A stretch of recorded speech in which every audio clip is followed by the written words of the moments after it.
Hola Madridistas, welcome back to another episode of Let's Be Real podcast. I don't know where to begin. I don't know how this post match is gonna go, but yeah, man, this team humbles everyone, isn't it?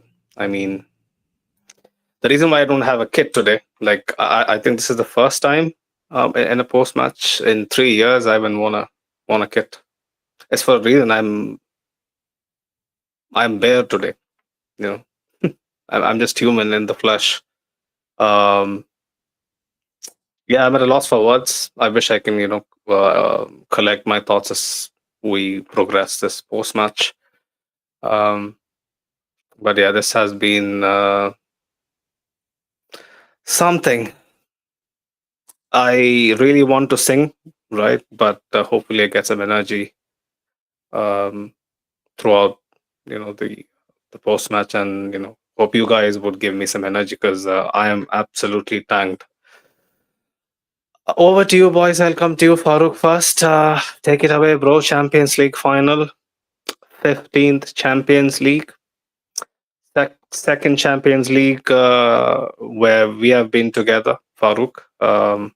Jacob obviously is together as well because he joined barely a month after we won Decimaquinta. Talk to me, Farooq. What has changed in 2 years? Yeah, man. Honestly, I think nothing has changed, and I think since we were able to flip that switch after the SEMA, man, like it's just been back to being our tournament. Honestly, it's just because I was saying to Jacob earlier, like going into the game, like I had too much confidence. I was just like, yeah, there's no way we lose this fucking shit, and Mm.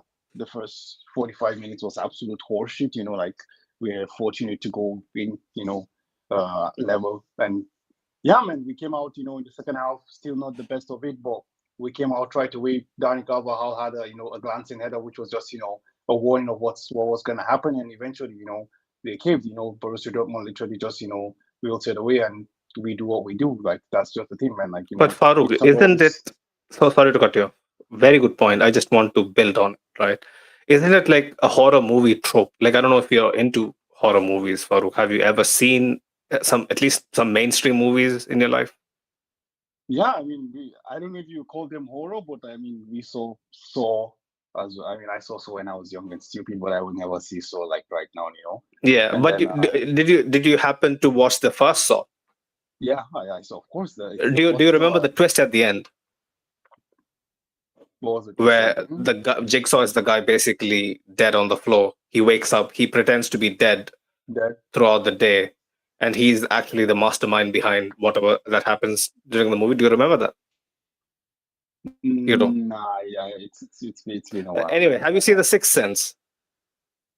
No, I haven't seen the Sixth Sense. Okay, but I'm not a fan of horror movies, man. I really not think not horror movies, but any movie with a good twist ending. I don't know. I can't remember, right? But the moment Dortmund caved in, it reminded me of famous classic horror tropes, whereby a team that is dreading. You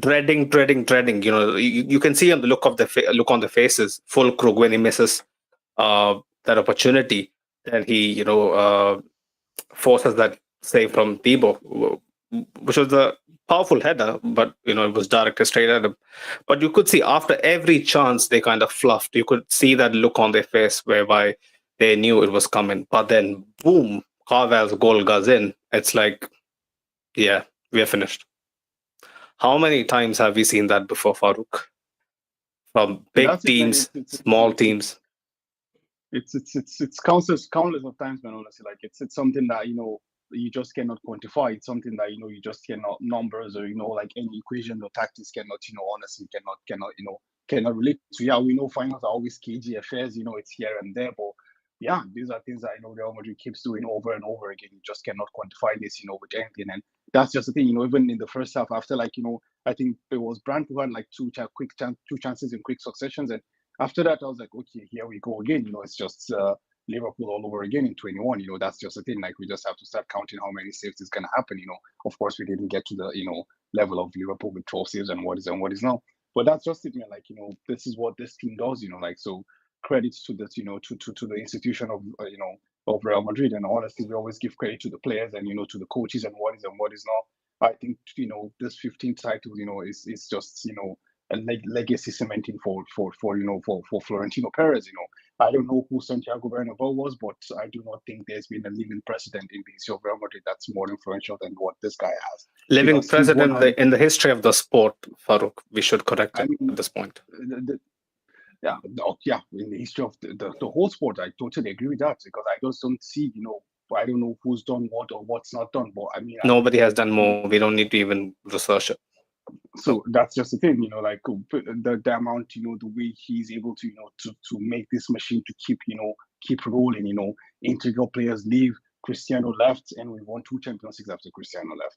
Benzema's left, we've won another Champions League after Benzema's left. So, I mean, we've seen teams, I mean, you just look at, we're in England right now playing at Wembley, right? So you look at the teams in England, like you look at the hegemonic figures of Sir Alex, or, you look at Arsene Wenger, and they left, their clubs crumbled, We look at Barcelona, literally Messi left, and it's not even an institution anymore. It's basically a theater of drama, So that's how, that's how influential and that's how important, Florentino Perez has been. And I honestly, like, I would, like to shout him out and give him credit. Like, yeah, we talk about players and coaches and what is not.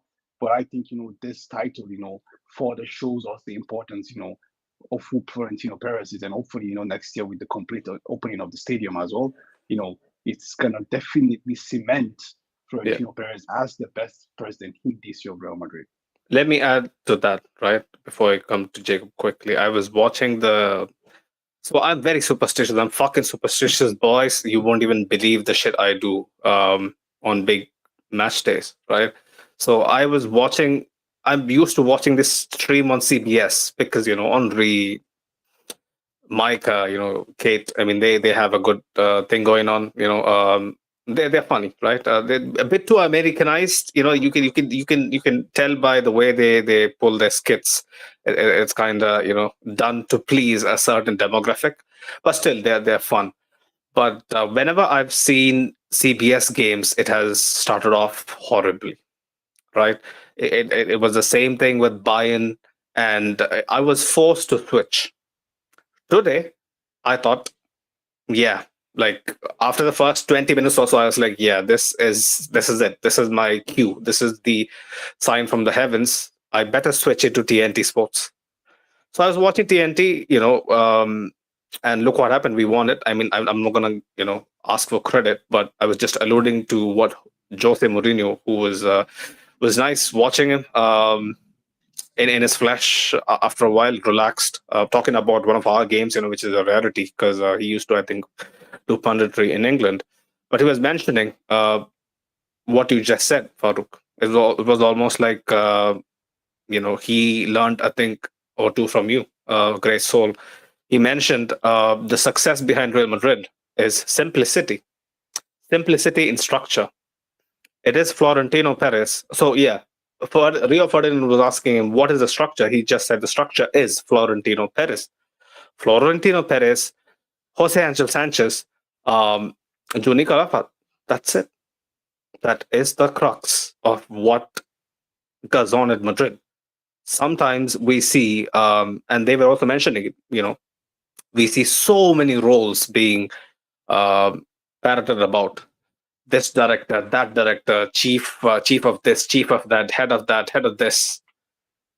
And they asked Mourinho, why do you think that is such a prominent thing? And Jose said it's because it gets trending. What I like with my team and this club, this great club, is it doesn't really, wagtail behind trends like that, behind stereotypes like that, behind attention seeking, pardon my French, whores like that. In modern football, we stick to a game plan, we stick to what has worked for years, and we get the job done. I'm so fucking blessed. Jacob, I did tell you in the chat, we are so blessed to witness this generation, something that since the 50s has never been done. Talk to me. I'm lacking energy. Feed me some energy. Yeah, I don't know if I can bring the energy like you. I'm like emotionally drained just from happiness, just from having to process the reality of this. So yeah, I'm not gonna get into like the nitty-gritties of the game today, definitely. But yeah, super grateful for what has happened like throughout the last couple of years. Like we, if you look at the starting of this year, we had no hope, no chance, no hope of actually scoring goals. We didn't know where the goals were coming from, but somehow we managed to figure it out in spite of all the shitty things that happened to us in terms of injuries, in terms of players being unhappy. But finally, we got there in the end. So yeah, super grateful for the really nice season, a really good send off for Cruz.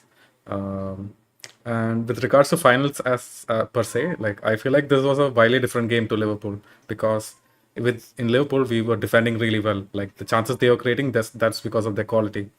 And here, like we forgot how to defend. We forgot how to make a pass. We forgot how to shoot. We didn't do anything right in the first half. But we did a lot of things right in the Liverpool game. That was our tactic: sit back, absorb the pressure. This game, I feel like we underestimated them to a certain extent. We tried to press them, which didn't really work. And in second half, all credit to Ancelotti and the boys. They pulled it together. They became mostly solid at the You back. could see they pushed we pushed our line at least a couple of yards back Yeah, minimum, definitely, because and we were a lot more deeper in the second half. definitely, man. And it was just so strange of a game. Like I've never seen this team play such a high line before. I don't know why we did it. Yeah. I don't think we're gonna repeat this mistake ever again. Like it's probably because we underestimated or we saw like something in Dortmund that Ancelotti tried to do, but then it didn't really work out. But I'm so glad, so glad that our luck didn't run out. So because Dortmund could have easily been 4-0 up, and we didn't have anyone to blame but ourselves. There you go. Farouk, talk to me. Dani Carvajal, right? First goal in 5 years in the Champions League. First goal in 70 or so odd appearances in the Champions League. He is the last man we thought would score. Yes, he had a couple of half chances. You remember the shot that was hit straight at Kobel. Even though Kobel was kind of uncertain about his bearings, but Carvajal, man, how tall is he? 5 foot, 5'8". He's probably as tall as me, 5'7", 5'9", around that. But he's the header. Exactly, man, and that's the thing. It's great you mentioned his height, and who was challenging the header? Niklas fucking Fulkrug, bro. That's who he had to contest the header against. So honestly, it's phenomenal, and that's the thing. If you remember very well, like the right back actually has popped up into this positions a lot this season. Whether it was Lucas Vasquez or Dani Carvajal, this was something that's apparently been trained. You understand? So we have to give credit to the coaching staff. We just have to take that out of the way. But yeah, I mean, like Dani Carvajal was the most unlikely of heroes today. It was a great cross from Tony Kroos, and Dani Carvajal was just there to head it home. As I mentioned earlier, like there was already a very exact replica of this just immediately after that. The first half, just when the second half started. And Dani Carvajal just came there. I wouldn't say came out of nowhere because, as I said, like it's something that they have practiced a lot, and it's definitely something that they. But he was one of those players who were actually having one of those nights where nothing was really going for him. Remember, I think there's a couple of occasions, Fede puts him into a very promising position, and he can't, perfect his touch, or he's a yard off or two. It wasn't quite clicking for Carvajal either. Definitely, both offensively and defensively, it wasn't clicking for Carvajal because I remember even in the first half as well, he was in the jam in a couple of situations, and this is something that is very unusual of Carvajal, especially for the last 18 months with the form that he has been in. Honestly, like it was a very unusual game for me. It was a very very off night, at least for the first 45, 50 minutes, and then after that, he started to adapt to the wingers and all that. But yeah, I mean, like he was the most unlikely of scorers. And I would just, also give credit to Tony Kroos. It was, a pitch of a ball, honestly. And yeah, that literally, took the wings out of, the sails of Borussia Dortmund. Like it literally, turned the game on the head. And after that, like they were just, all over the place and they weren't sure how to react. So yeah, credit to Dani Carvajal. I mean, he's that guy again, and that's the thing. Like he's a player now with 6 UCL titles for Real Madrid as well. So that goes to say a lot. Dani Carvajal has been there, done that. Let's not forget, like, this is a player that's had a lot of issues. If I'm not wrong, I think it was in 2016 final that he had to leave the game. I think after in the first half or something like that. 2018 as well. 2018 as well, he had to also miss that game. So he's been someone who's been through a lot of injuries, and let's not forget as well, like, I was one of the main proponents saying that we need a new right back in the team, and right now I look around the world and I don't think of any better right back in the world right now. So it's a testament to him as well, and it's a befitting end to what a wonderful season that he's had. Jacob, Toni Kroos, it had to be him. Yeah, it definitely had to be him. He looked fired up. It definitely looked like he was playing his last game, and he wanted to go out on a high. Every single set piece found its mark. Even if it didn't, there was a couple of free of kicks. My goodness, holy shit! I was praying so much for one to go in. Like that would have been perfect. The Kobel made like a pretty impressive save. Otherwise, it's going in top corners. Yeah, both times it was always going in top corners. That was a phase in the match where we were really testing him. Like just before Vinny scored his goal, we were struggling to get momentum at that point. Yeah, definitely. And then the second Toni Kroos free kick as well. That was a period when we were really testing Kobel just right before the Vinicius goal. So really excellent game from Toni Kroos in the second half.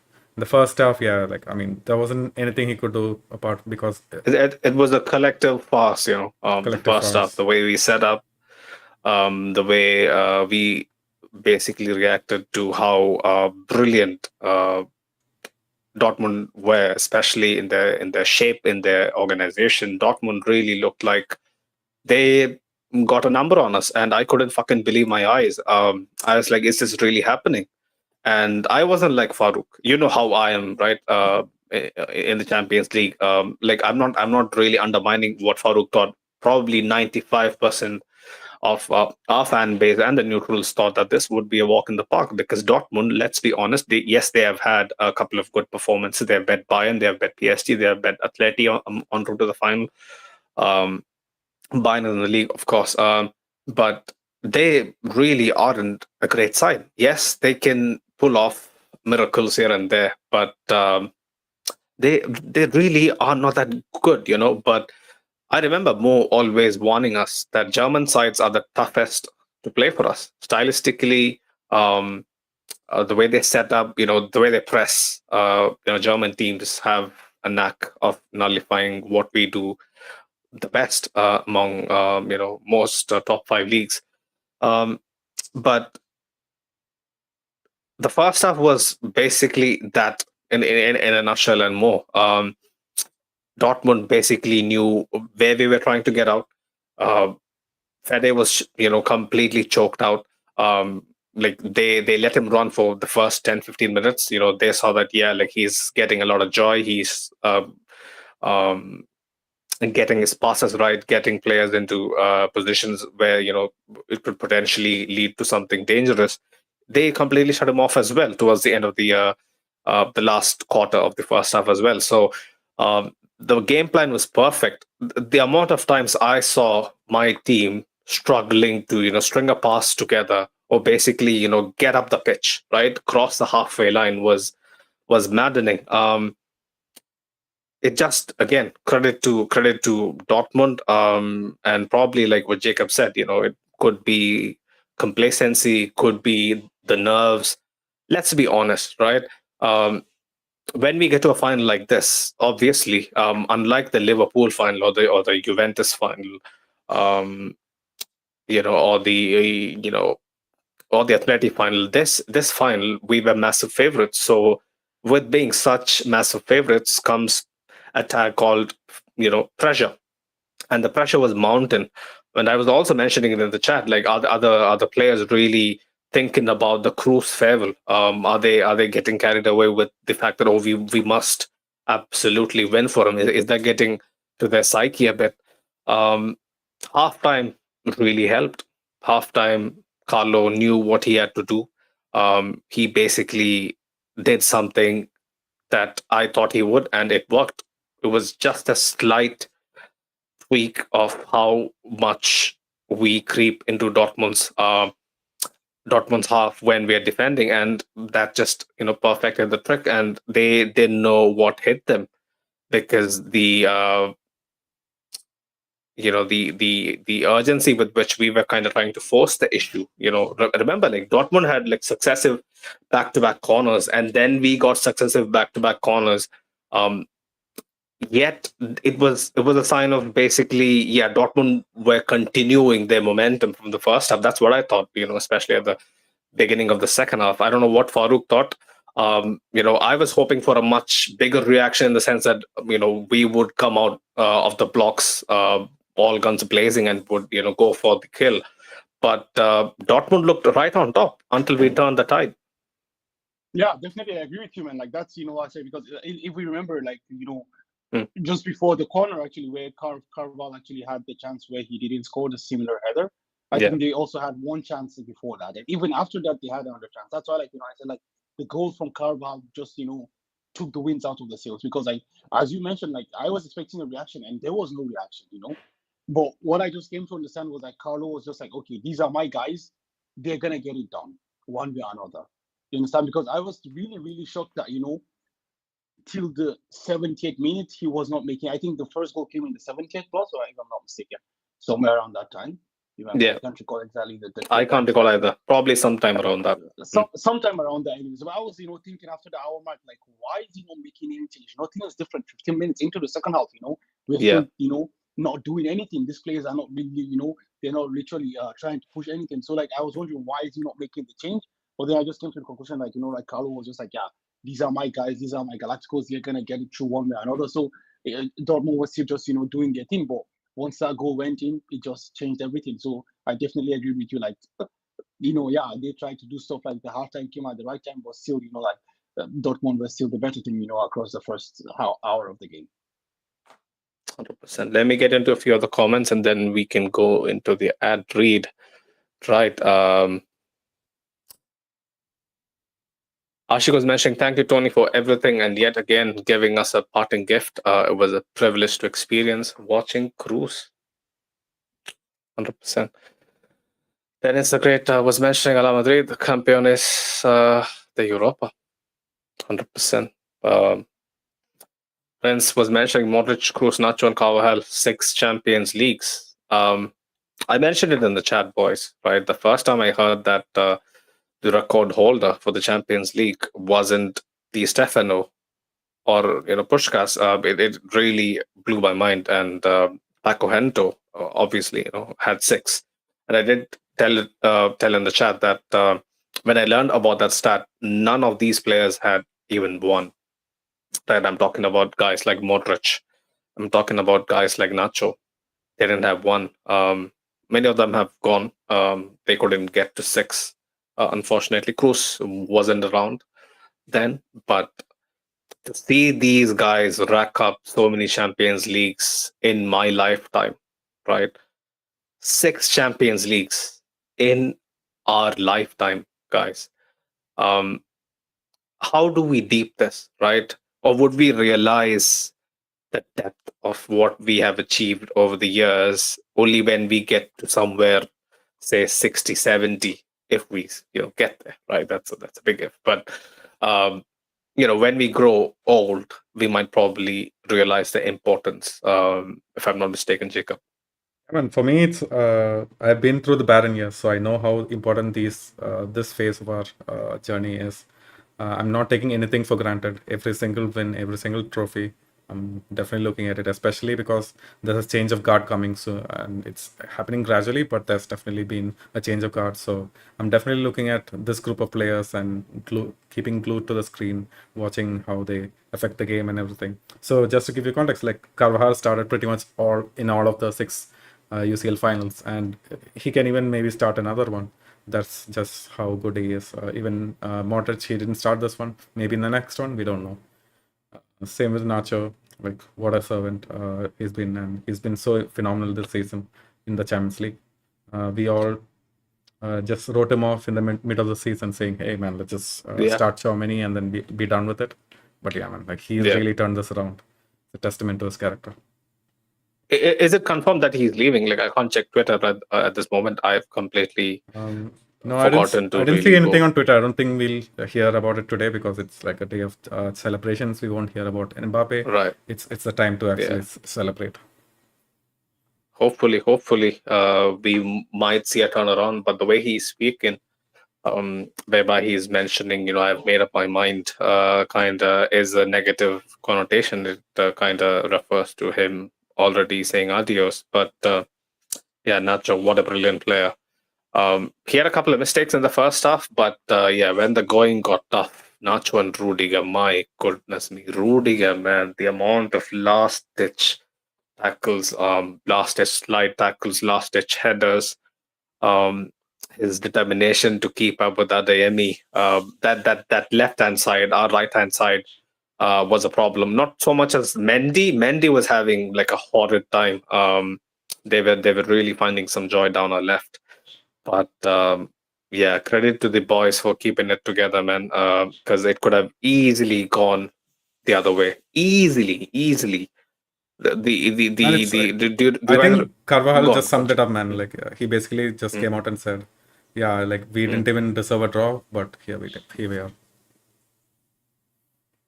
That's how we roll. Fortunately for us.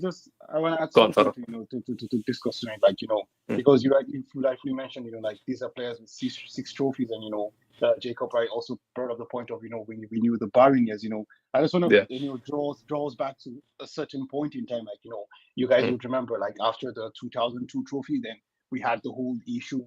At least like the first one I know is when Henry scored at the Bernabeu and we got knocked out, and then after that it was Lyon, it was Bayern Munich, it was. I remember the game at Liverpool as well. We went to Anfield, and literally I think in the 2009, they rolled us over. Minutes, Fernando Torres has actually scored. The game ended 4-0, and it ended 4-0. Albeit with the Iker Casillas masterclass. Iker Casillas, yeah. I wasn't around for that, but I've seen the highlights. Holy shit! I watched that game, and I actually watched that game at a viewing center. I was literally like the size of a TV stand or shit like that, anyways, And you go to those games, and then we had also Lyon. Even when Cristiano came as well, we got rolled over by. Okay, we didn't get rolled over, but anyways, we couldn't defeat Lyon. Yeah, we lost in France, and then we drew at the Bernabeu, and we were knocked out. So like you look at those periods, and like that's round of 16 from 2003 to 2010. We couldn't exit the round of 16. Yeah, and that's the thing. Like people will come and be like, it's easy to support Real Madrid and all that. The person wearing the number 10 jersey at Real Madrid then was Lassana fucking Diarra. Not as bad as some of the other horrible players. I used to like him slightly. Come on, man. No. So we had from the bench. You compare him to guys like Drent. You compare him to guys like what was that fucking guy? The British guy. I forgot his name. Gravison. I mean, Lassana Diarra had some quality, man, right? For me, Mohamed Diarra was good. Last, I think, wasn't a player. Mohamed Diarra was decent as well, 100%. He was a player of the banter era, So, like, what I'm just trying to point here is that, like, not just for the players, but for us fans as well, I was just hoping to win that one. That's why, like, I just feel like whatever happens, like, Decima cannot just be, I was almost kicked out of my apartment the day we won the Decima, Yeah, Decima, like, I was finished. 1 second more, they're gonna call the cops and and just come and pack me and shit like that, So that's how much it was like, And I'm not someone who deals with the emotions of this sport and shit like that, but like we just wanted that one, because we've been there, being the bridegroom or what do they call it, the bridesmaid and shit like that, but we've never been that person, So like winning that, and like we see here today, we're talking about the fact that we're winning the sixth, the sixth in 10 years. Like it's honestly it's a testament to the journey that we've been on, as a fan base as well. Let's not forget that the penalty shootout with Bayern Munich, like 3 players missed penalties in that game: Ronaldo, Kaká, and Ramos. These are arguably the best penalty takers in the history of the game. Not even at home in front of our fans. At home, when the final was at the Bernabeu that year. Yeah. Did Mateo's Chelsea win it, right? Yeah. Exactly. Exactly. So like, just to put into perspective, No, Mateo's Chelsea won it at Munich. they won Who? in Allianz. Inter, Mourinho's Inter won it at the Bernabeu. No, that was in 2010, no? Yeah, that was 2010. Yeah, I'm completely lost, but Mourinho's Inter won it at Was it the Dortmund Bayern game? or- Chelsea. Wait. Calm now.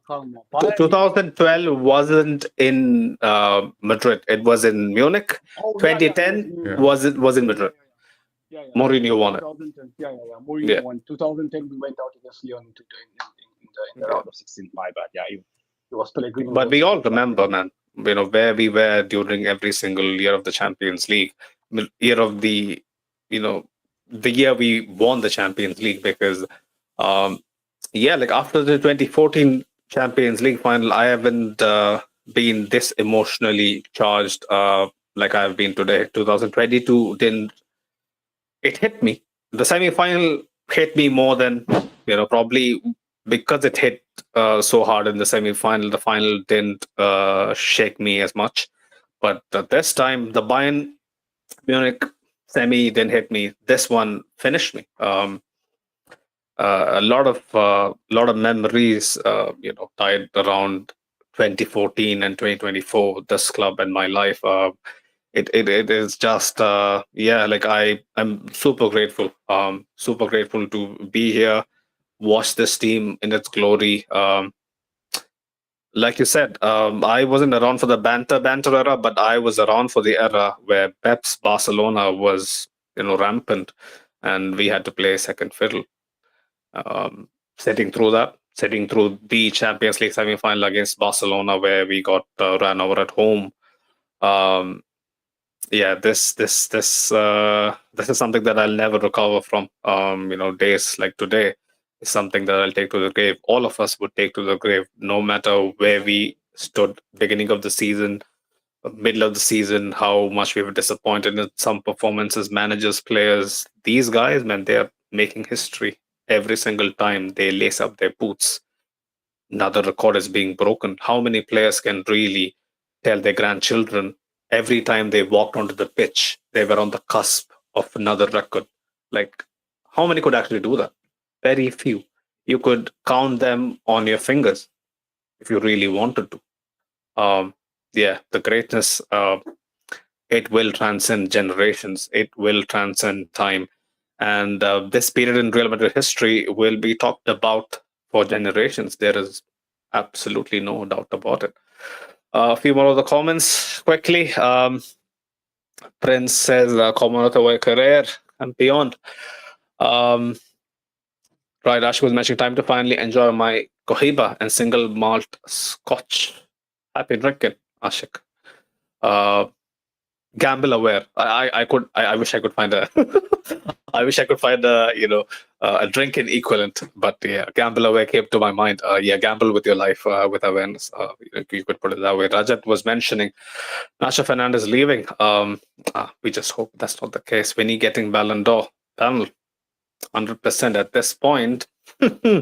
At this point, unless Jude Bellingham wins the Euros, or Kylian Mbappe. Even if Kylian Mbappe, I don't know, man. Yeah, the Euros has probably a higher weightage than. If the Champions Kylian League. actually scored in the games against Dortmund, maybe he had a chance, but not this. I don't think he had a convincing UCL campaign at all. Yeah, no, he was far below his standards for sure. He should have had a brace throughout, at least the Dortmund tie, because he hit the post, I think, twice. But yeah, Prince was mentioning, congrats, fam. Ricardo, he was mentioning Dortmund were well drilled in the first half. I also thought our players had a bit of nervousness in the first half as well. So Ferry and Vinny taking wild shots. Yeah, I never got any of that. I don't know. They have it in them every game. I think it is it is the leeway. I think the coaching staff gives them. Where they tell them, if you see a half chance, in the first 10-20 minutes, don't make it too complicated. Go for the shot. So probably that's why we keep seeing it. Almost every game. But and Kroos even giving the ball away. Yeah, the entire team was off. The commentators, where I was watching was super harsh on Cruz, which I didn't understand. But the entire team was off. Obviously, the spotlight would be on him because this is his final game. Um, right. Rajat was mentioning we need to surely win the Ballon d'Or. Ashk was mentioning Guardiola and Klopp fanboys need to take notice. Ancelotti won La Liga and Champions League with both hands tied this season. I don't think history will remember the intricacies this season had. The 3 ACL injuries. Jacob, would history look back and say, oh, yeah, like our best goalkeeper in the world had an injury? They might remember that. But what about Militao? What about Alaba? What about Vinny missing for 3 months? What about Bellingham basically playing on and off for 4 months leading up to the quarters, the semis, and the finals in the Champions League? Like, would history really look back and pinpoint out these intricacies? I don't think so. Man, at this point, we've won so many times. People just don't really think of isolated performances of Real Madrid. They just know this era. Yeah. And like, I just want to like take this opportunity because we have to like prop up players like Tchouaméni and Lunin who didn't start the final, but who were like huge.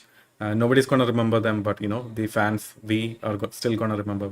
We remember stuff from like 10 years ago. We're still gonna remember this too. There you go. Football is a game of finishing chances, not creating chances. There you go. Another masterclass from Carlo. Let's be honest. If he stays here for the next season in its entirety and does well, can we really doubt him?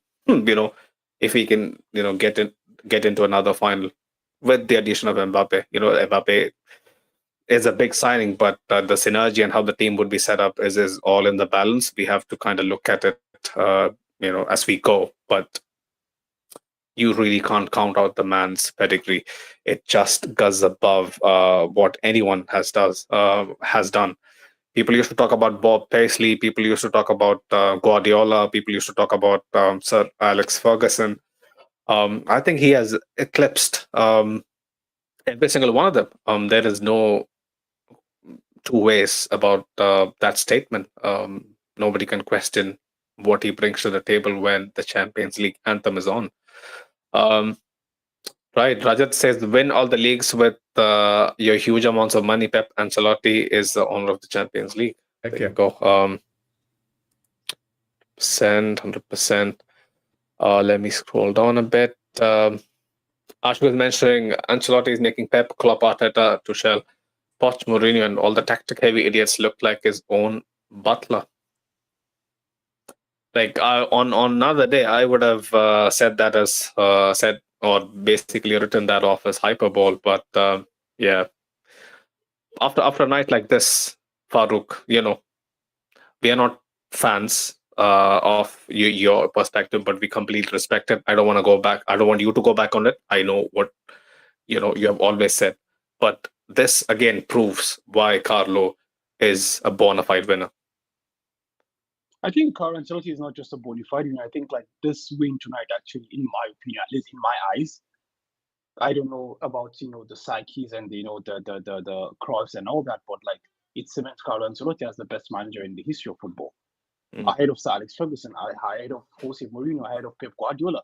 He might not be the most influential manager in the history of football, but he's the best. Yeah, I don't think there is anyone that can pinpoint to anything. Like, I mean, he's won league in 5-6 countries.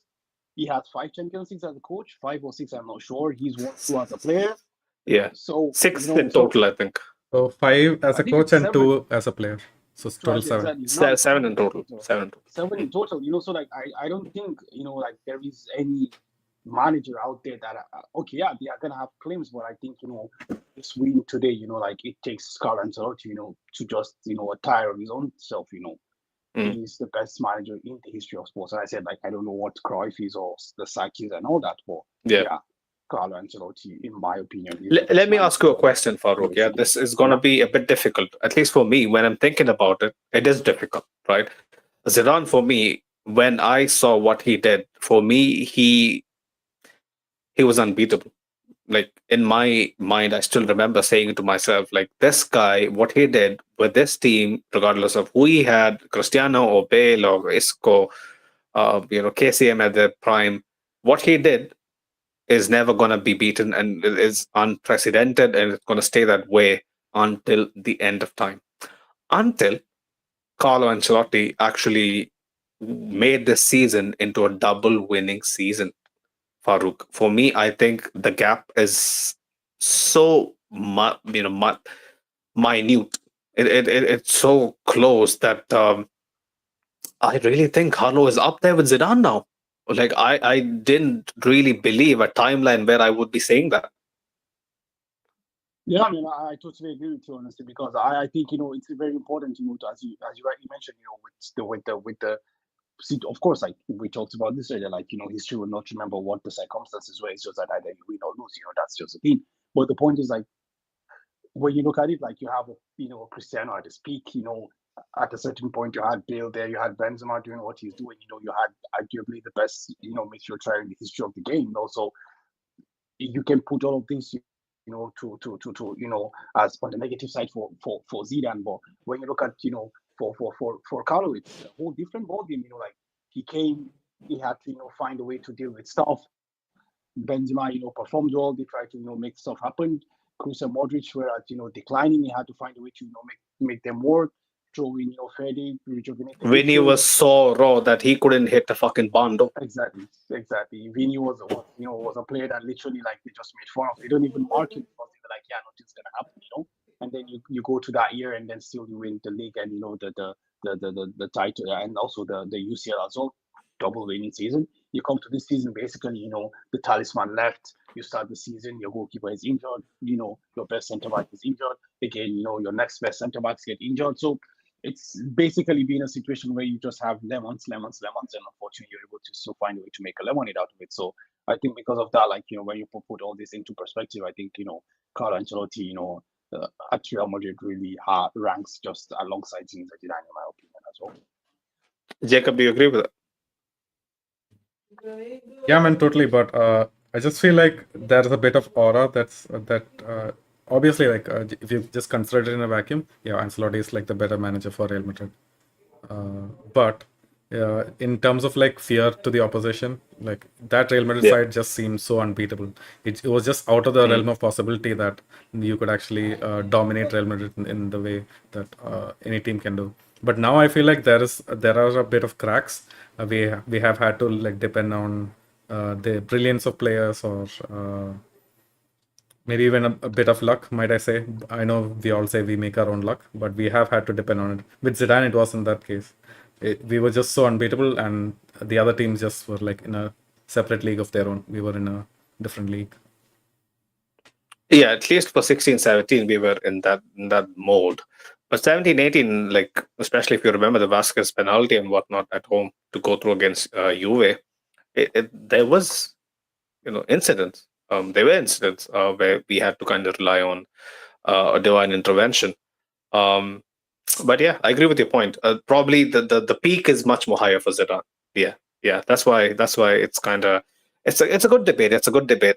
There is that with Zidane, and there is Ancelotti's basic lack of depth in many positions. You look at Zidane's B team; it would start for us. Many of them would start for us, probably out of guys like Rodrygo. Let's be honest. Again, I'm not going to speak on it. If I speak, I'm in trouble. He did improve in the second half. He's my baby. I'm not gonna, do that to him today. But yeah, I just hope. Like I've given him so many chances that I'm getting a bit pissed off at this point, especially with some of his,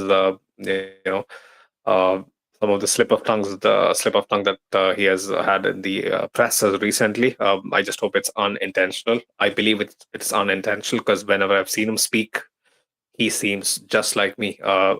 Like I've said this on many occasions, I see myself in Rodrygo the most than any player on the team. But Moving on.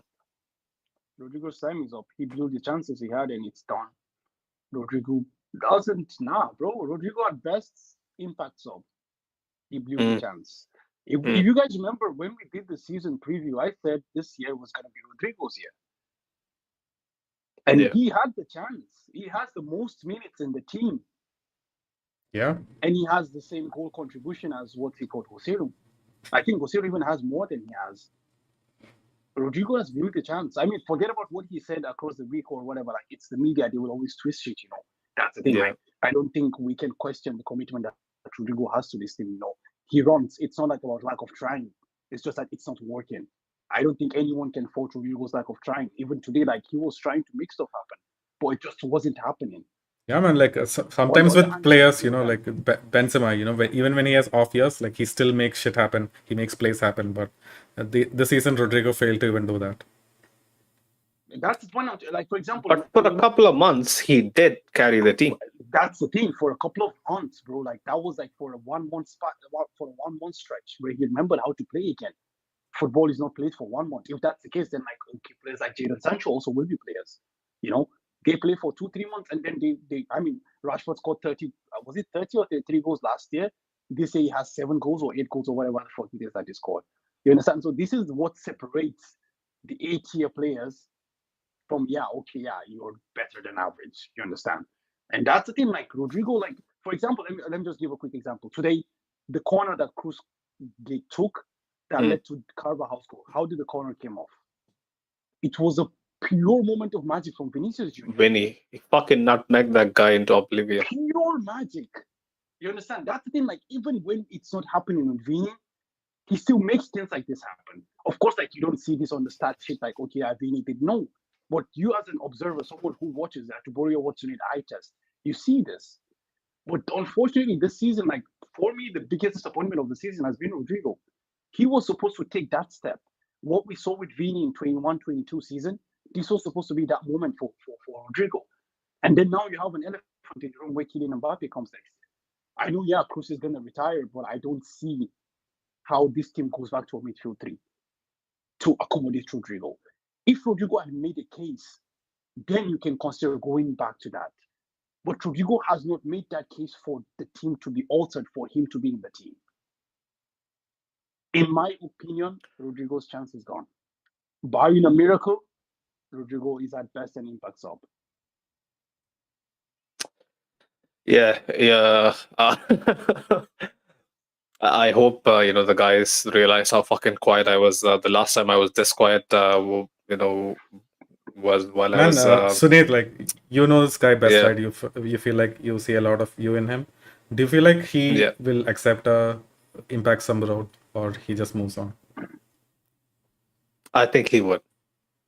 I think from the Rodrygo I know, he loves this team so much that he would, work harder to basically regain a spot. And Farouk has a very valid point, whereby you can't really see a scenario where he can completely get back into the side. But a season is long. It's 12 months. Anything can happen, ranging from injuries to a formation not working out, players not adapting to someone coming in. All that stuff can happen, and there is still a slight chance. But yeah, I completely agree with Farouk. He has been one of the most disappointing performers in the season. But then again, I wouldn't call his season as a very poor one. He still had moments. He gave us the goal against City, although he fluffed his initial shot.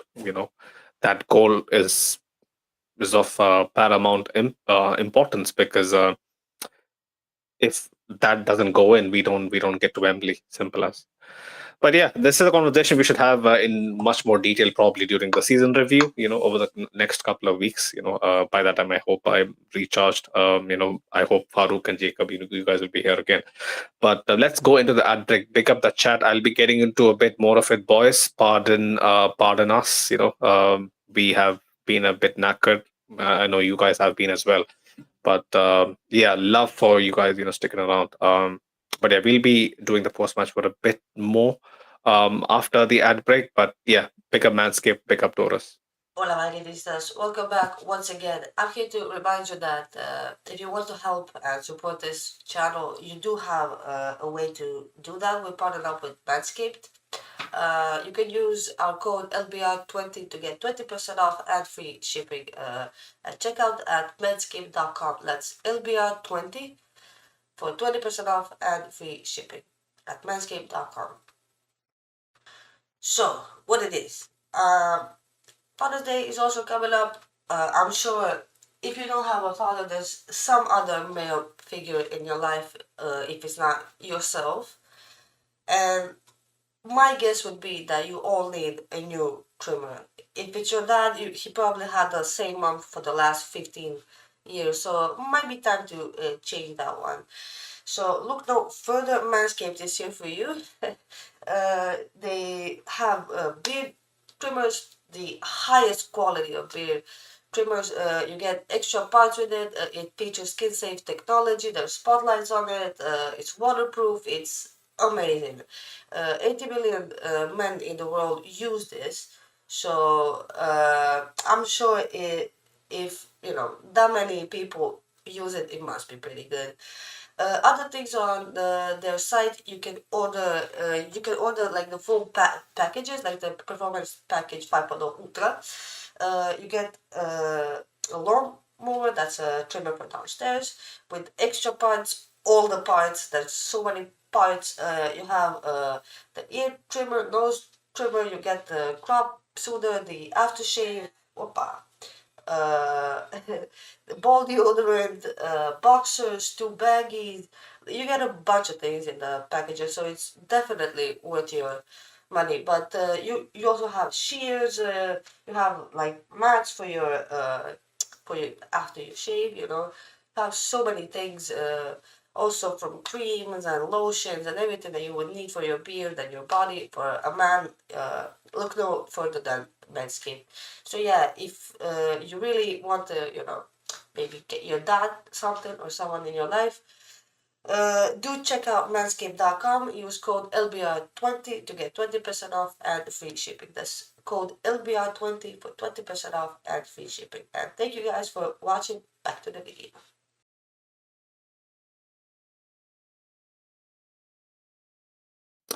Pick up the chat. Pick up every single one of you. Let me get back to some of the chats quickly. Right. Pick up Ricardo. He was mentioning Dortmund were very drilled in the first half. I also thought the players had a bit of nervousness. Oh, did I read that? I think I read that. That's right at the beginning. So I can read it. So it's Ashik. He says, Go it's on. not about buying players that fit the system. It's about building a system based on the players that you have. Trust your players and expect them to improvise and innovate. Many clubs can learn from that, I think. Yeah. After that, Prince says, facts, Ash, my boy. Rajat says, Ancelotti doesn't work with set systems. He creates them. Yeah. Yeah. He reinvented the wheel, basically, with this diamond. He has tried it out. He has had experience with it at AC Milan, but that was with someone who was a recognized striker, and Pippo Inzaghi. With us, we all know what we did with this team. It's mental, man. It's mental. Yeah. Hassan says, campeones, campeones. Ole, ole, ole. Yeah, and before he says, before I say anything, I want to send my apologies to Furlan Mendy for the Shanghai comments. Yeah, completely proved everyone wrong. He had a bad game today. I'm not gonna lie. Exactly. That's Biased. what I was gonna say, but I think he meant across the season Across season, yeah, rock, absolute fucking rock. Mendy has proved again why he's the best defensive fullback. Yeah, today was a bit. I mean, today you cannot see anything go like even Jude Bellingham was MVP of the season, bro. The man became, I don't know, man. Like he became McTominay, man. Come on. You shouldn't go that far, but I get the point you're trying to make. Yeah. Prince Poor game by standards. Yeah. I don't know, man. I felt like obviously he did better than Carvajal, but I just wish he had more help on this side. I think he could have done better. Yeah. Mendy, right? Yeah. Oh, okay. Sorry, I thought you were talking about Bellingham. I was gonna say, like, I think the reason why. Let's actually talk about Bellingham. Was because yeah, for me, I think the issue with Jude was about the lack of Tchouaméni. I think, Tchouaméni was a very key miss, and that's why I was actually kind of surprised. I don't know if you guys the most likely same. Like like in the interview with Alex Kirkland, he was actually mentioning the fact that Tchouaméni wasn't a pivotal player for the team, and I kind of feel like that's definitely not the case. Like, because I feel like Tchouaméni gives this kind of presence, gives this kind of aura to this team that allows other players to be able to express themselves. But then that midfield wasn't having that enough protection. That literally almost every single ball was going through, and it was just like they I mean. It was just like open gates, like the gates were just open. Kamavinga started off well, had a couple of decent tackles, got stuck in ball, won the ball on a couple of occasions where, you felt like he had no right to win it. But then he kind of faded off. He was completely caught out on so many transitions where Dortmund just played through him.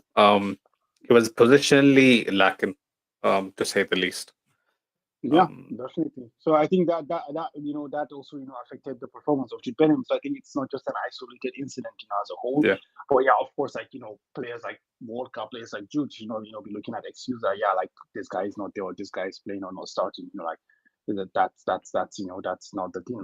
Players like that have to create their own situations, create their own narratives, and manage their own narratives themselves. But yeah, man, it was. Since we are on Jude Bellingham, Farouk.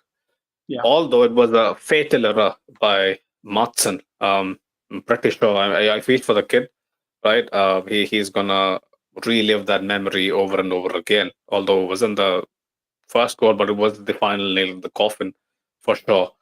But Bellingham's weight of pass to Vinny, that's just picture perfect. He just had to, square it off and laid it on a plate, man. He couldn't have done it any better, even if he tried. Exactly, man. Exactly. That's the thing. He gave Vinicius the best of chances. The ball is there. You just have to place it to the far corner, and there is no need for a control. There is no need for anything. The speed of the pass. The force with which he hit the pass, as you mentioned. The weight of the pass was right on the tee, right on the cue.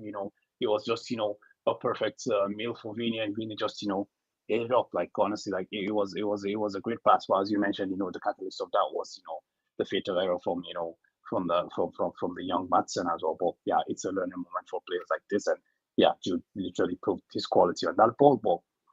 And this is the thing, again, it's about what we talked about in the group about Real Madrid manufactures their own luck. You find a player making this kind of mistake here and there, but this is how many times has it happened? Right? How many times, man? Like, we can go all the way back to Karius. Who the fuck was Lord Karius, man? Karius, even before Karius, the Bayern keeper. What was his name? Ulreich. Yeah. Ulreich, yeah.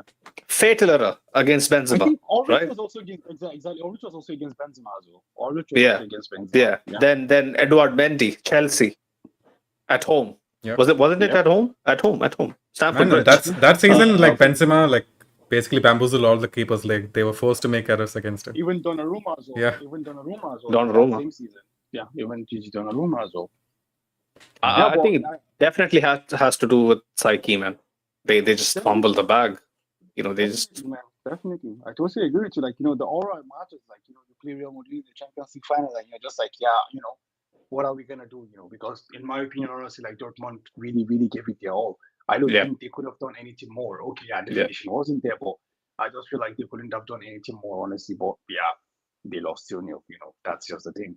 So this is the thing there. So it's crazy, man. Fine margins. Remember the Adeyemi chance? That one pass basically took out the entire fucking backline at the midfield. Man. Wow. Yeah. Fucking hell, bro. But I thought the focal bar was an offside, dude. It was. Was it offside? Yeah, looked like offside to me, definitely. It wasn't blown, but I thought it was. Yeah, could have probably. Yeah, his foot was in front of Rudiger's. That's what I noticed. Yeah, but the point is, you don't want to leave this decision to a computer, man. Honestly, anyways, thank God, we didn't have to go through that. So I was confused. So they were talking about the self-automated, semi-automated system. So they wouldn't go to VAR for decisions like this. Was it the rule for the final? Yeah, they use the semi-automatic. The UCL have always used it. The Champions League have always used the semi-automatic. So they don't go to VAR for decisions of No, it's the, just like goal line technology as well. So like they just know it's either on or off. There okay, is no drawing of lines and someone like okay, someone presses the button that does the shit, but like it's not Right. someone who is making the decision. The computer Okay. just tells you you're on or off. So that's just it. So it's not some swashed out lad walking on paint right behind the scenes. Yeah, thank fuck for that. I mean, Mm. Jacob knows better. It's still basically it's a human that makes the code, So eventually, how thin is the line? Is it the strand of a hair or what? Man, is the but line still, that like you is the can like measuring? trust the So code more than humans, man. But yeah, even the referee today he was How? horrendous, especially in the first half. I think second half he didn't have to make too many decisions. This referee is not fit for a final. Yeah. Simple as. Bro, he's a Slovenian fucking referee, and Jeffrey is from Slovenia as well.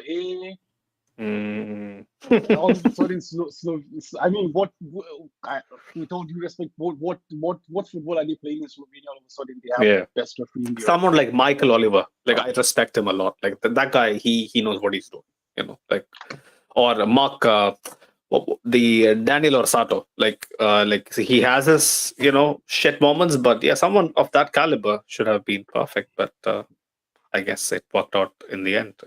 Since we won. But quickly, Jacob, Jude Bellingham could have scored a goal if not for the immense block from Schlotterbeck. Yeah, I felt like he took way too much time to get to the ball. I thought it would have been cleared away before he took the shot, but luckily he at least got the shot away. Uncharacteristically, like those moments are the moments, even if he has a bad game, I expect Jude to put them in. But yeah. It wasn't that kind of a night, right? Like for so many of the players. Yeah. The only guy only couple of players who kind of somewhat looked like themselves were Vinny and Fede, and to an extent, Thibaut, you could say. And Rodrygo, obviously, like he is above any conditions this season, There is no need to say touchwood anymore. Season is over. He has been, season review, he should be a 9.5. 9. Easy. 10? Can he be 10? He can't be 10, right? Can he be 10? Can't be 10. He had like a couple of off games, but 9.5, I think would do justice. I think, when you consider the fact that I'm just thinking about it right now. Maybe it's not let's talk about it anyway. No, but go for it. When you consider the fact that Jude was unplayable in the first half of the season, yeah, and Vinny was unplayable in the majority of the second half of the season, yeah, and then you think of Tony Rudiger as being a monument of consistency. Yeah. From day one. I mean, doesn't that beg the question that if you're going to rate the likes of the Judes as 9 or 9.5, Tony Rudiger is going to warrant maybe a 10. Possibly. I mean, that might be an argument to be made. Good conversation. I've asked you this question since we are in such a jolly mood and we aren't fighting really today, Farooq. I want to ask you. I had much more faith when Rudiger came in than you did, right, Farooq? Simple question. True. That's true. Definitely. I mean, you definitely. I didn't expect Tony Rudiger to be this. I thought Rudiger was a three-man defender. We saw in the first season that he played, he was all over the place.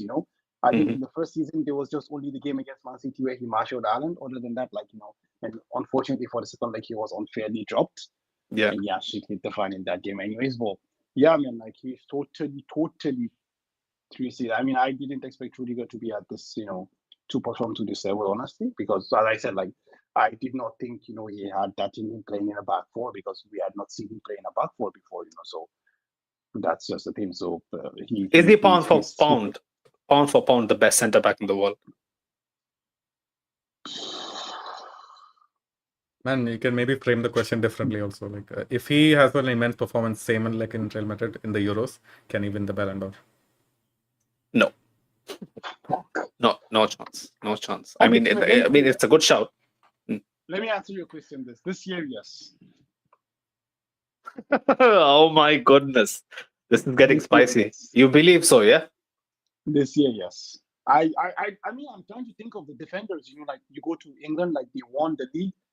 I think Arsenal had the best defense in Europe. Of course, even the stats back. Saliba was decent, but he still had his moments where But it was a unit. Actually, what I was gonna say is Gabriel and Saliba together. Not just that, Gabriel, Saliba, and this fucking British Declan Rice, White, Ben White. Oh. What the bro, Ben White? Yeah. That guy is a wall, man. I mean, a wall. You know, Yeah. people talk about, in my opinion, people talk about Kyle Walker. I Yeah. think Walker is just fast. Defensively, But, like, at right back, Ben White has been impressive. Ben White is a proper old school defender, bro. Mm. And for some reason, I think it also improved him to also, like, you know, become an attacker, because I think he had like 5 goals or some shit like that. So Yeah. I think, you know, they've been good, but I think Arsenal was a good defensive unit. So I just think as an individual player, you know, I can't think of a better defender. Maybe I'm wrong. Maybe I have limited knowledge of all the teams as well. But anyways, like, in my opinion, I think Rodrygo this season, I haven't seen a better defender than him. Jacob, this brings another interesting question, right? If Germany wins the Euros, then Cruz comes into the equation even more. Like, he's already in the equation. People say, like, I don't look at these stats, but they say, you know, he's probably third favorite, fourth favorite for the Ballon d'Or. I'm not sure, either one of those. But if it comes down to those two, who do you think is gonna basically win it? I mean, like, I don't think a defender can win it at this point. Yeah, that's what I think as well. Definitely going to be Toni Kroos for me too. As he has been immense too. He has been consistent. You could keep all the same arguments for him. Like, he is one of the main reasons why we are actually winning everything. And if Germany, like, I feel like it'll have to come down to performances in the Euros as well, not just winning the Euros. But if Rodrygo puts in a last minute tackle, if he gets in a corner and he scores a winner, obviously you have to give it to Rodrygo. You mean in the final? Yeah, 100%. For the Kroos thing as well, we have to remember we only had like 2 losses in the season. Just fucking deep in, boys. Holy shit! Like, 2 losses in the entire season, which could have been entirely avoided. Let's be honest, but you know, like, I don't know. I still remember Francesco, you know, Maury's status on Insta right after we lost away at the Metropolitano. For people who don't know, Francesco is Carlo's assistant to Davide and Carlo, right? So third in line, and this and the story basically was him walking out in the gym, and the caption was, "The only way to not think about yesterday." Do you guys remember that feeling after the first loss of the season against Atleti? I was thinking this season is a fucking shambles. Yep. Like, any signs of hope we had during pre-season. Remember, like, we used to get excited. Me and Jacob were constants on the watch along. Right? We used to, like, basically see any slight Jude moment, and you know, basically it would be basically like a fucking, I don't know, side dish, a salad, and we would make a complete fucking dinner course out of it, right? But then that loss completely brought us down back to reality. And then that game, Toni Kroos scored. Farouk, what would you say to that? Yeah, man, like, you know, he brought, you know, any sense of semblance in, because he scored out of nothing, you know. Yeah. He scored out of nothing, you know, like, and let's not forget, like, he actually, you know, had to flick the ball in the air a couple of times before he actually got his shot away. Like, he was, you know, it was a shambolic game, honestly. You know, it was a game that was really, really bad. You know, a game that literally showed, you know, how Real Madrid could be exploited, especially when it comes to, you know, corners. Of course, like, the goalkeepers changed, and you know, a lot of things also changed after that.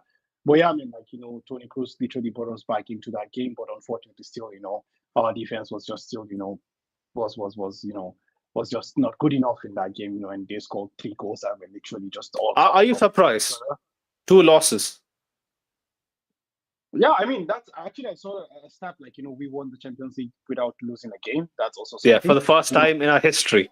Exactly.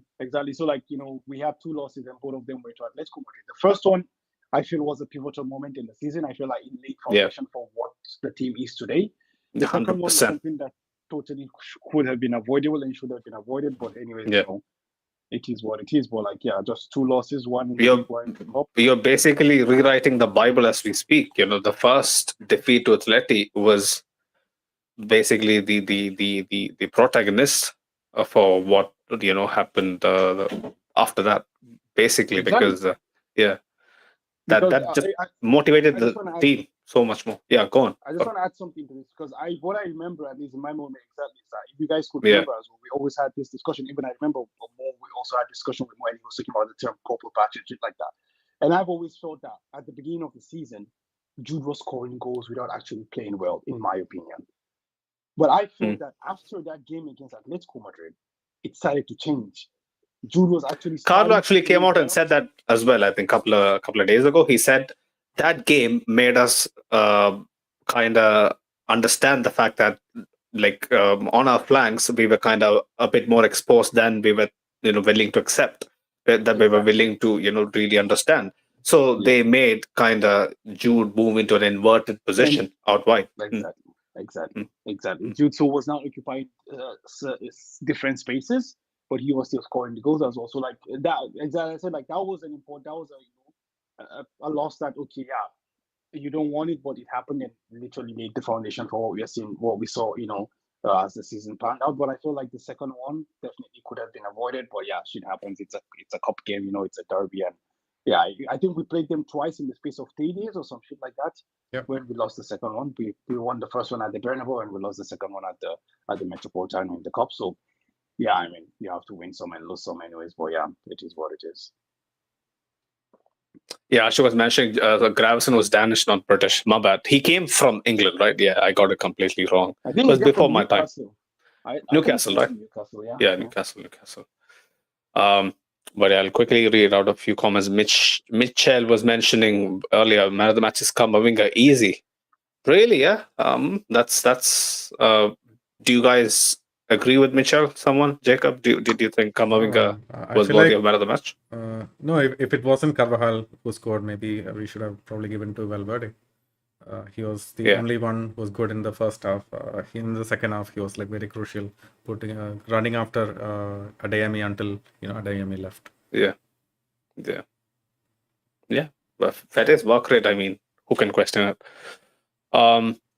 Right, Prince Arthur was mentioning, or what Ashik was mentioning, there was a slight adjustment in the second half. Notice that at times Real forced Dortmund to play and sat deep. Took Dortmund to an uncharted territory. We were getting more open runs due to space. Yeah, the moment Dortmund had a bit more ball than they really wanted to, they are like, yeah, what are we supposed to do with this now, right? Like, take it off us, right? That was the vibes they were giving off. Ashik also said, and that led to a higher number of set pieces like corners in the second half. For us, more opportunities. Carlo is fucking Isaac Newton of football. Big up. Prince Arthur was mentioning Ancelotti takes all the credit. All season I've criticized his defensive style of play. He proved why they call him the Don. Congratulations, Real Madrid. Prince was mentioning EPL teams are shit compared to Madrid. I mean, you're stating the obvious at this point. Marcus Winningham, big up Marcus, was mentioning Real Madrid. Right. What else? Madrid TV, big up Madrid TV. I was mentioning, let's go. Love this club. Yeah. I'm telling you, like this Champions League season has been an emotional roller coaster, and the final completely floored me. Madrid TV was also mentioning Florentino Perez. We need to win the 16 next season. My president. I mean, that is the mentality. Chouameni came out and said, you know what? Like, some of these guys have 6 Champions League. Now that's a problem. I mean, who the fuck in any team, in any side in history would have the balls to say that, Farouk? Yeah, Chouameni has been here 2 seasons, and like, he's not young and naive like someone like Kamavinga. I mean, you don't understand the concept of age in football, but still, for me, coming from someone who is 23, 24, having the metal to say that, it speaks for the ambition, speaks about the ambition of this club. Yeah, that's the thing. Like, it's infectious. That's a great thing I think that we've managed to have across this past years. It's like you're having this senior players, like, infects the newer players. Like, these older players infecting this newer players with this desire to win, to this what's it, how should I be, like, the know-how, what it means to play for this club, you understand, and stuff. Yeah, I mean, you read what's been written over the past weeks, and they talk about the fact that when you go to Real Madrid, like, they have their Champions Leagues out and nothing else. Normally, you go to clubs and, like, they're like La Liga, and there's a Champions League, there's a Copa del Rey, there's a golden ball here and there, and this and that. For them, it's just you just go there and see 14 Champions Leagues and nothing more. You understand? Yeah. That tells you, that gives you the vibe of okay, what this is. Gareth Bale was like the first Spanish word he learned was La Decima, because like that was literally what was installed in him, that okay, we have one job and it's just to win this. You understand? So that's the thing, like with this club, like especially when it comes to European competitions, the club has just this thing that we just cannot quantify. We can put into words, honestly. Like it's just more and more. The club does not just get satisfied, and that's the thing. Like we do not play European Cup finals. We win European Cup finals, man. Jacob, do you ever get tired of winning? What a question, man. I don't. I don't think anyone gets tired of winning. It's always good, especially when our rivals are like doing bad. That's even better. All I do is win, no matter what. Exactly. This is turning out to be an all-timer episode. We got to see Farouk win. I mean, sing as well. Farouk is winning in life, obviously. That's why he's singing. But right, Duenes Banquetas, pick up yourself. He was asking us, do you think the players get bored of winning Champions League now at this point? Yeah, perfect time, to have asked this question as well. I don't think they do, man. I don't think they do, because they look at the trophy cabinet and they think, yeah, there should be a bit more space to, kind of sneak one more in, right? I mean, Jacob, we all know about how much valued carpenters are, especially in our part of the world, right? I mean, they work their ass off. So, I mean, why not, right? Like, why not? Right. Ashik was mentioning Joselu, a Champions League winner. Just keep it. That's such a big story as well. Someone who scored in the semi-finals 2 crucial goals to get us to where we are today. Incredible. Ashik was mentioning, shout out to Let's Be Real, and the trophy should be given to this team for their stellar work. Anyone disagrees? I will let the boys answer that. But Farouk and Jacob, isn't it special that in almost 3 years, it's going to be 3 years only in September the 13th, right? On September the 13th. But in less than 3 years, we have won 2 Champions Leagues, boys, together. How does it feel, Farouk? Yeah, man. Honestly, it's essential. Too many questions. We go from the departure of Cristiano, and we don't know what's gonna happen. Hazard joins. Yeah, but we already talked about that. But I'm just talking about us doing this thing together, and witnessing. You're getting that, okay? We started, from the point of the whole, Hazard era, and Yeah. I remember, at the beginning we used to have, the burger with Nodo and Ria and Ritwik and those guys and stuff like that, the OG guys, and we go from there, and then we had the comebacks, the great comebacks against against Paris, starting from Paris, to then I think it was Man City and Chelsea, or Chelsea and Man City rather, and then it was Chelsea, and then it was Man City, and it was the first win, and it was interesting because we saw how Benzema came to life together, like how the cats became the wolf, basically, how the cats became the hunting dog, and we went back then, and then we had the shitty season, after that as well, like we went trophyless, and then we're back here again, with the whole back and forth and this and that. Like it's been great, it's been great winning, 2 UCLs basically and 2 league titles. And I think more importantly, like, it's been great, to creating a community, you understand? I think that's a more important thing, like you just, group of people who met on Reddit, and, like you kind of create, a family-like atmosphere, and even not that, like you create, a kind of community with people that, I mean, we don't know who Ashik is, we don't know who Madrid TV is, we don't know who Prince G is, we don't know who Prince Arthur is, like, but these are people that we literally talk to every other day, either it's on the preview or on the post-match, and, you create a sense of continuity, where you can have banters going on, oh yeah, Osiru's gonna score a hat-trick and shit like that, like, so these are, like, even more than, the 2 UCL victories, like, this is something that, like, gives you a sense of accomplishment, gives you joy and makes you happy that, okay, yeah, like, we're able to do this, we're able to talk about something we're passionate about, we're able to talk about the sport that we love, Jacob, that deserves dude, an applause. I shouldn't even try after this point. That was like the best answer anyone could have given. I mean, I'm floored. I'm just yeah, like could I get an autograph later, Farouk? If you don't mind. But Yeah, sure, man. Ashik was mentioning every team needs a skeptic to keep us grounded. Farouk is our resident skeptic. Thanks, Farouk. Keep my Farouk out of your fucking mouth, right, Ashik? Tonight he has been a completely different Farouk, and credit to Carlo, credit to this magical side.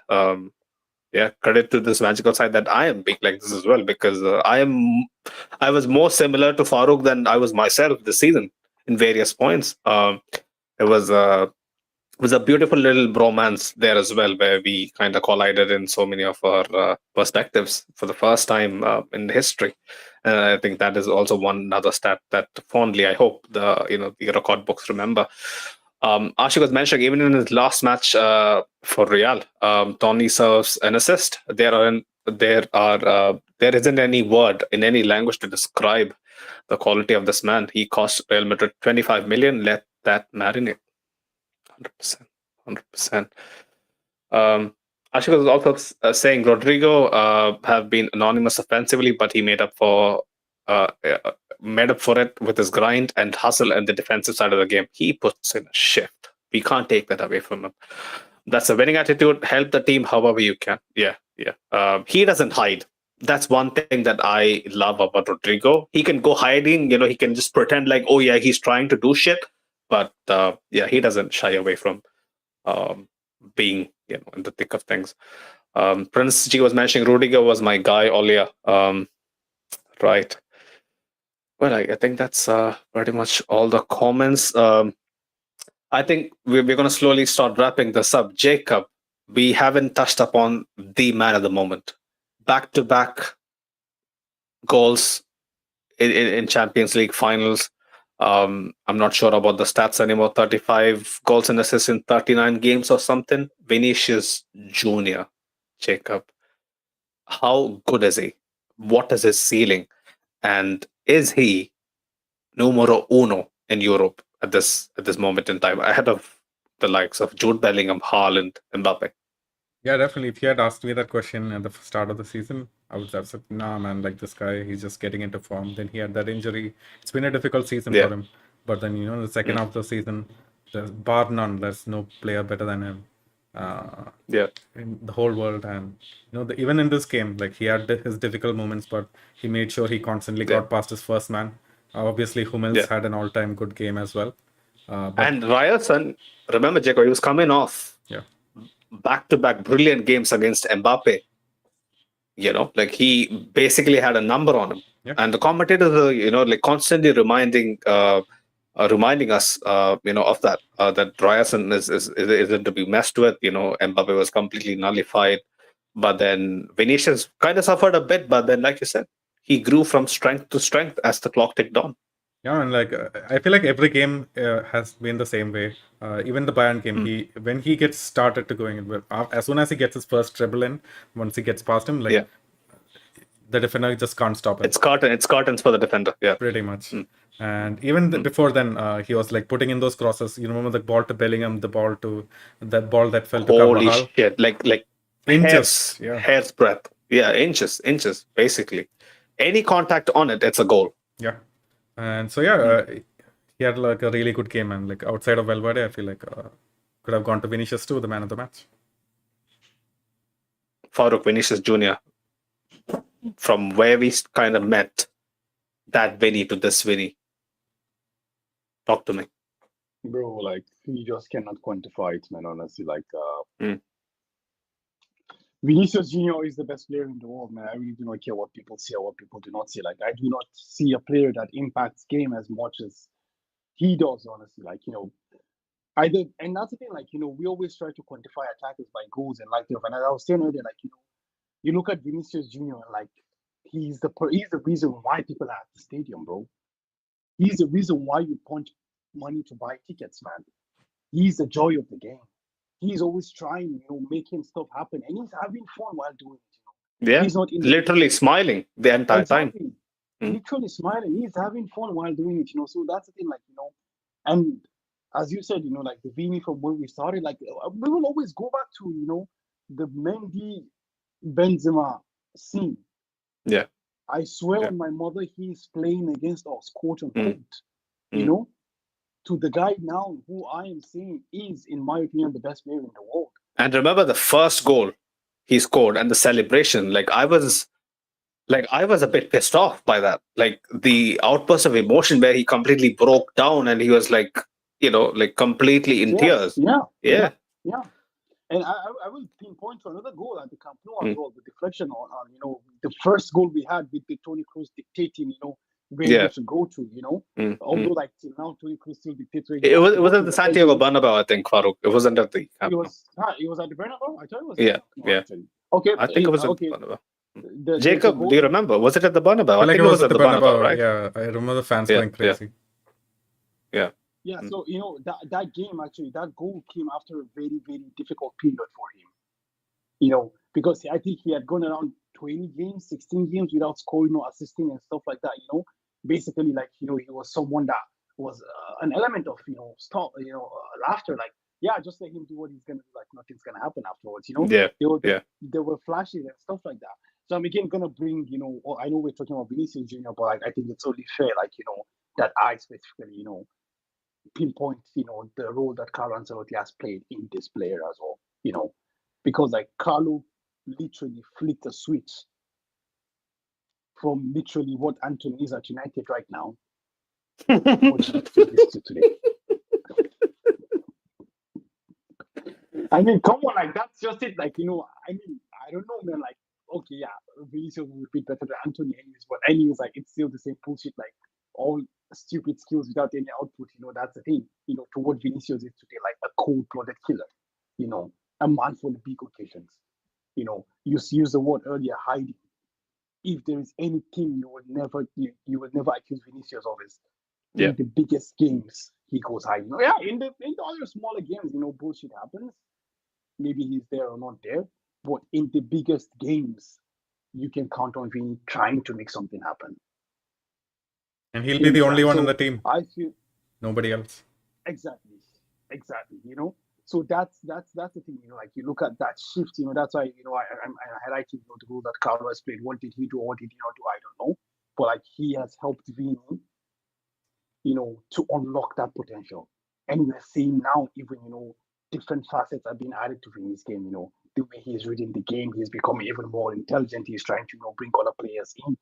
And all of a sudden now he's also adding the Trivela to his armory as well. Every other game he's having an assist or attempting an assist with with the Trivela, or like the crosses that he's giving these days are outrageous, man. Outrageous crosses. Let's not even forget in this very game he had a cross to Dani Carvajal as well. Yeah. Which was deflected with Madsen and then it went into the Koval's arms.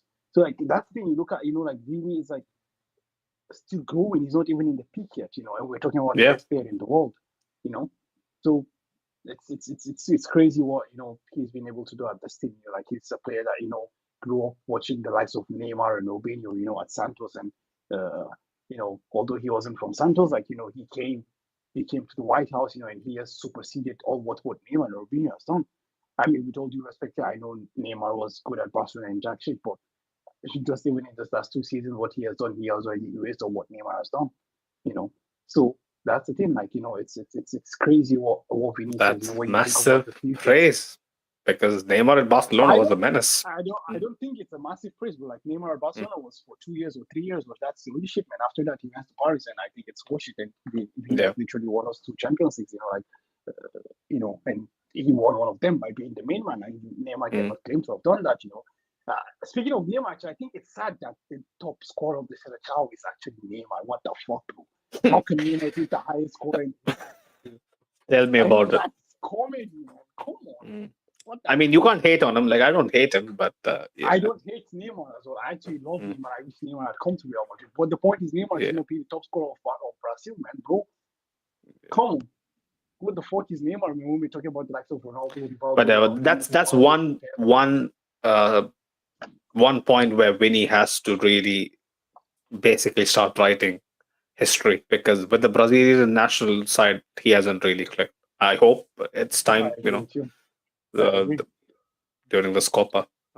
And this is the first tournament he goes there as a leader as well. So I think we would see a difference because let's not forget he's always played with Neymar. Yeah. You Yeah. understand? Yeah. So if Neymar is there, Neymar is the godfather. There is no doubt about that. But I think now, without Neymar in this team, this is Vini's team. So I think most likely, I hope at least we can see something in the summer. Even if not in the summer, like I think it's something that's going to build towards the World Cup next. The next World Cup in the US, Canada, and Mexico.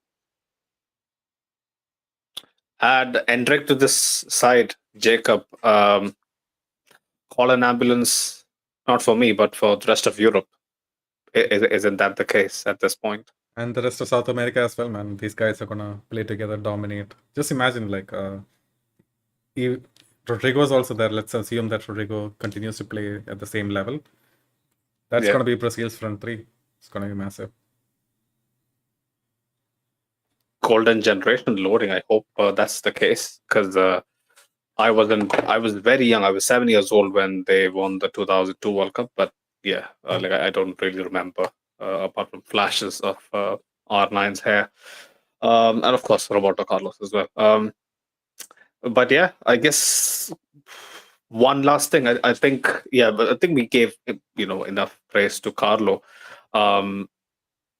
But yeah, to the entire coaching staff, basically, guys behind the scenes, guys like Luis Lopez, who is the goalkeeping coach, Pintos, what these guys do behind the scenes aren't talked about enough. We never give them enough airtime as well, because if we start giving them airtime, I mean, we can sum up what we needed, what Carlo did in 5 minutes, but what these guys have done throughout the entire season, I don't think an episode or a couple of episodes is really doing any justice to what they do in the shadows.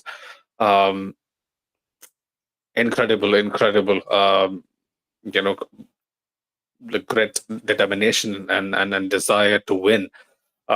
Just deep it, guys. Thibaut played his first Champions League game in the final, and he had a couple of very important saves. Who expected that? If you heard that, Farouk, 2 months ago, what would you think? You would be like, you're joking, right? He would still be Thibaut. Yeah. But how sharp would he be, right? After basically having the relapse on his former injury as well. But yeah, man, I guess that's pretty much it. 15th in the bag. Big up Manscaped, LBR20 to get 20% off and free shipping. Manscaped, obviously the pioneers of men's grooming. Go check out their catalog. You probably you name it, probably Manscaped has it. They have been with us for the large part of over 6 months. Really appreciate Manscaped. They have been supporting football movements like us throughout the last 3-4 years.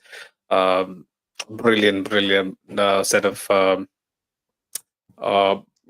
people basically who are super keen to basically encourage and motivate guys like us to keep doing our thing, man. Show them some love. Manscaped is really unlike many other sponsors out there. They really give a fuck or two about who they're sponsoring. So go show them some love. LBR20 to get 20% off and free shipping on manscaped.com.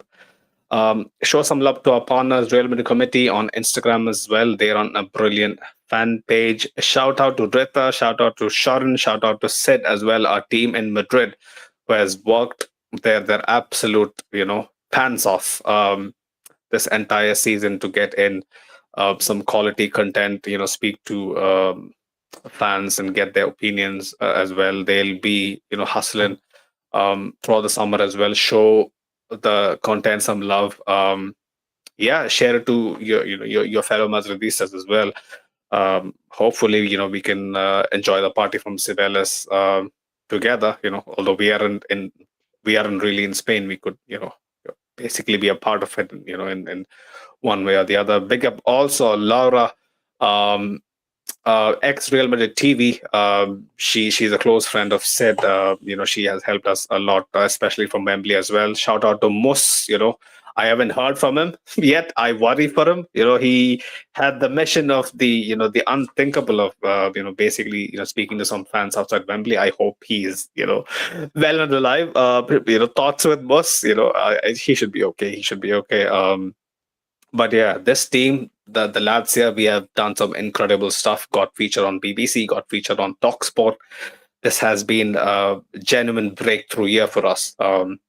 This year feels like finally our our efforts have borne some fruit, and these guys, they deserve it. They put out their blood and sweat to basically do this, juggling jobs, unis, families, kids. Man, love to all of you guys. Truly, and also the boys in the chat, people who sent in feedback, our audio listeners, huge backbone of what what we have run this community as, is our audio listeners, who don't really get the credit they deserve. On Spotify, I only mention Spotify a lot, Apple Podcasts, Amazon Music as well. These guys, yeah. When you guys tell us, we keep you company on long drives, on gym routines, it is very, very humbling and super heartwarming for guys like us, man. 100%, man. But yeah, any final thoughts, Jacob and Farouk, quickly? No, man. I'm really excited for the summer. I feel like this is one summer that's after a long time we actually have a big name, a Galactico, true Galactico. I'm gonna discount the signing of Hazard. Even back then, we weren't too excited about it, but now we're excited about Mbappe and Endrick. So yeah, really looking forward to the next season, and this has been a wild season as well. Big summer in the plans, boys. Keep your eyes posted on over our timeline as well on Instagram. Farouk, quickly. Yeah, man. Great season. Appreciate the effort that's been. We started absolutely from at least for me, I started with no hope. And here we are. With European double, basically European domestic double. And just more of the same for next year, and hopefully we can push for finally the treble. The one thing that really eludes us, right? The treble. Let's not speak about it on such a glorious day. But if you guys would join me. Campeones, campeones. Ole, ole, ole. Campeones, campeones. Ole, ole, ole. ¿Cómo no te voy a querer? ¿Cómo no te voy a querer? Si fui usted campeón de Europa una otra vez. Heck yeah. Me Madrid. Hala Madrid. Hala Madrid. Until next time, people. Hala Madrid. Hala Madrid. Hala Madrid. Hala campeones.